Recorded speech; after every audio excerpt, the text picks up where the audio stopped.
नमस्कार दोस्तों, मैं संतोष शाह आप सभी लोग का हार्दिक स्वागत करता हूं आज की इस डेली फोरकास्ट वीडियो में।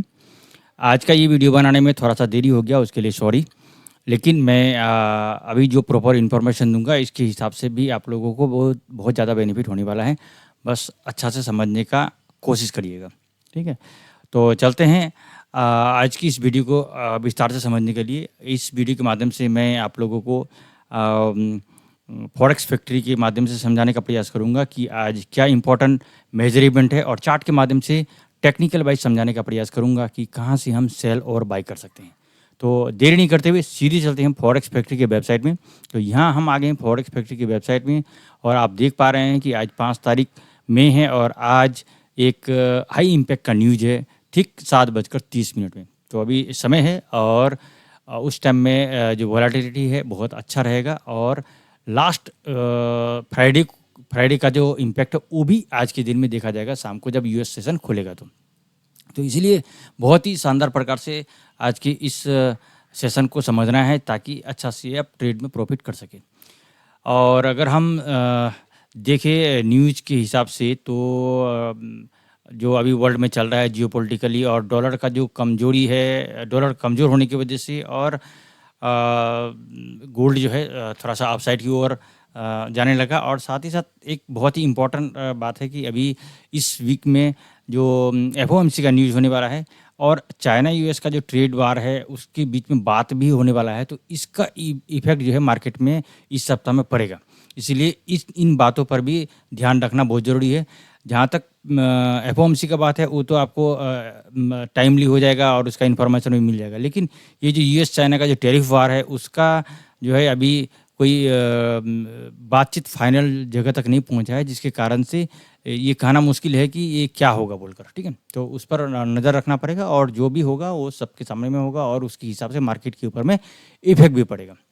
हम चलते हैं सीधी हमारे चार्ट पे, और चार्ट में अगर हम देखेंगे ये डेली के हिसाब से, तो आज का मार्केट का जैसे ही ओपन हुआ, ओपन होने के बाद मार्केट जो है अपसाइड की ओर भागने लगा और भाग भी रहा है। और एक बहुत ही इम्पोर्टेंट लेवल पे है, आप ये देख पा रहे हैं 1 2 3 4, ये पिछले 4-5 दिनों का जो है, पिछले हफ्ता का जो 4-5 दिनों का जो लो है, वो एक ज़बरदस्त प्रकार का एक सपोर्ट बना रखा था, और उसको ब्रेक करके नीचे आया था। नीचे का जो डिमांड जोन है यहाँ पर पहुँचा था, और अभी वही जो है अभी रेजिस्टेंस का काम कर रहा है, और मार्केट उसी जगह फेस कर रहा है, और कई बार यहाँ से मार्केट आके नीचे भी गया है। यानी कि इस रेजिस्टेंस को बहुत अच्छा सम्मान मिला है, और उस रेजिस्टेंस के हिसाब से बहुत ज़्यादा लोगों ने प्रॉफिट भी बनाया है, और वहाँ से कई बार जो है हमें सेल करने का मौका मिला। तो हम अगर छोटा टाइम फ्रेम पे जाएंगे तो और भी ज़्यादा बहुत कुछ क्लियर होगा, और वहाँ से आप कहाँ कहाँ पर सेल और बाई कर सकते हैं उसके बारे में समझेंगे। और डे 1 के हिसाब से एक इम्पॉर्टेंट लेवल है, जहाँ पर अगर ये ब्रेक करता है तो फिर इसका नीचे का लेवल एक्टिव है और यहाँ पर पहुँचेगा। तो अभी ये बहुत इंपॉर्टेंट लेवल है, इसको ब्रेक करके नीचे जाना उतना आसान नहीं है इसको भी। तो मार्केट में क्या होता है उसके ऊपर में बहुत कुछ डिपेंड करेगा, ठीक है? अब यहाँ पर हम चलते हैं H1 का चार्ट में। तो H1 का अगर हम चार्ट में देखेंगे तो ये जो एक लेवल बहुत इंपॉर्टेंट है, अगर इसके ऊपर क्लोजिंग दे दिया, जैसे अभी जा रहा है ये, अगर ये 72 के ऊपर में क्लोजिंग देता है, और दूसरा कैंडल फिर आपको इसको रिटेस्ट करके ऊपर जाता है, तो आप समझ जाइए कि ये ब्रेक हो गया और मार्केट अपसाइड की ओर जाने के लिए रेडी है। और इसका अगला टारगेट होगा यहाँ पर आपको 3296 और 92, और उसके बाद इसका जो नेक्स्ट इंपॉर्टेंट लेवल होगा ये होगा 3310 और 14। मार्केट 3310 और 14 से जो है मार्केट सेल आना चाहिए, क्योंकि ये जो है पिछले टाइम में जो लो बना रहा था वहाँ से मार्केट ने बहुत ही अच्छा क्रैश किया था। इसकी वजह से इस जगह से एक बार तो आपको सम्मान मिलना ही है चाहिए। उसके बाद यहाँ पर कितना मिलेगा कहना मुश्किल है, इसके बारे में उतना अच्छा से नहीं बता सकते, लेकिन यहाँ भी मिलना चाहिए, क्योंकि इसके बाद डायरेक्टली इतना ज़्यादा दूर तो नहीं जाएगा, थोड़ा सा यहाँ से स्कैल्पिंग करने का तो मौका ज़रूर मिलेगा। इसलिए जो है इस जगह से भी एक बार हम सेल ले सकते हैं, और इस जगह से भी सेल ले सकते हैं, और इसके बाद अगर यहाँ जाता है तो यहाँ से सेल ले सकते हैं। लेकिन बाय कहाँ करेंगे? अगर मार्केट यहाँ पर अभी इसको ब्रेक करता है, इसको ब्रेक करने के बाद यहाँ पर रिट्रेस करता है, रिट्रेस करके फिर ऊपर जाता है, तब जाके यहाँ से हम बाय करेंगे, और इसका बाय का प्रॉफिट हम यहाँ 50% बुक कर लेंगे। और अगर मार्केट उसके बाद उसको ब्रेक इवन कर देंगे, यहाँ जाता है तो यहाँ पर हम 100% बुक करेंगे। ये बहुत अच्छा लेवल रहेगा। अगर इसको ब्रेकआउट करता है तो यहाँ से बाई करने का बहुत ही अच्छा अपॉर्चुनिटी रहेगा और अच्छा खासा प्रॉफिट देने का चांसेस रहेगा। तो यहाँ पर अभी नज़र बनाकर रखने का बहुत ज़रूरी है। इसका क्लोजिंग पे ध्यान देना पड़ेगा और क्लोजिंग के बाद रिट्रेस पे ध्यान देना पड़ेगा। ऐसा नहीं है कि मार्केट यहाँ आया और ऐसे ही अभी हम बाय कर लें। यहाँ पर वो फेक आउट भी हो सकता है और यहाँ पर क्योंकि बहुत इंपॉर्टेंट लेवल है ये और यहाँ पर कई बार देख रहे हैं आपकी ट्राई भी कर चुका है। तो इस बार वॉल्यूम के साथ जा रहा है, तो चांसेस है कि ये इस बार ब्रेक कर दे। अभी जब तक क्लोजिंग नहीं देता है H1 में, तब तक इसके ऊपर में कुछ भी नहीं करना है। यहाँ पर अभी सेल बाय कुछ भी नहीं करना है। इसका क्लोजिंग देखिए और रिट्रेस के बाद फिर ट्रेड लेना है बाय में।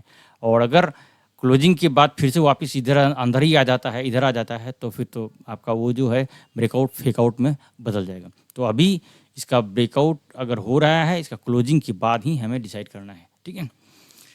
और अगर ये मार्केट मान के चलिए यहाँ से नीचे आता है, तो ये सारा डिमांड जोन है, ये सारा डिमांड जोन है, इसको ध्यान देना पड़ेगा। यहाँ से अगर फिर नीचे आता है, उसके बाद फिर इसका जो रिट्रेस लेवल है वहाँ से हम सेल लेंगे और यहाँ से सेल करने से इसका जो प्रॉफिट बुकिंग यहाँ होगा, उसके बाद इसके नीचे आने से उसके बाद यहाँ पर होगा। तो यहाँ से भी हम बाई कर सकते हैं और इस जगह से हम बाई स्कैल्पिंग कर सकते हैं। डिमांड जोन, हर डिमांड जोन से हम बाई स्कैल्पिंग कर सकते हैं।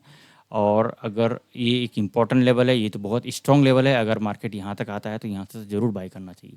तो आज का जो हाई इम्पैक्ट वाला न्यूज़ है, हो सकता है उस न्यूज़ में आपको इसके ऊपर ही मार्केट रख दे और अगला लेवल पे चल जाए। जैसे जियोपॉलिटिकली हालात है उसके हिसाब से लग रहा है कि गोल्ड जो है नीचे आने का चांसेस कम है और ये इसके ऊपर में अगर क्लोजिंग दे देता है तो फिर मार्केट अपसाइड की ओर चल देगा, ठीक है।